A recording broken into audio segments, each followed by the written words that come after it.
د عمرې په دوران کې یوه غټه غلطي بعضې ملګري چې دی هغه عمرې دپاره راشي ډېر مصرف وکړي او بیا هم چې دی عمرې په ښه طریقې سره ادا نه شي. نو ما دا یو غلطي ولیدله ما چې تاسو سره هم شریکېږم او هغه ملګري چې هغوی د دې نه نه دي خبر چې باید خبر شي چې کله طواف وشي او د اوو طوافونو نه چې دی سړی خلاص شي طواف وکړي نو د طواف په دوران کې دا ضروري دی چې باید ستا دا ښي طرف دا خالي وي. کله چې احرام تړي نو باید دا ښي مټ چې دی دا خالي وي د طواف په دوران کې.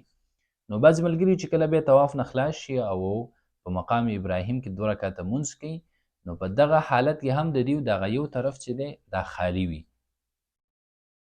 څنګه چې طواف کې خالي نو په دغه وخت کې هم خالي، خو دغه حالت کې چې دی په داسې حال کې مونځ نه کیږي چې کله ستا ولي ښکاري.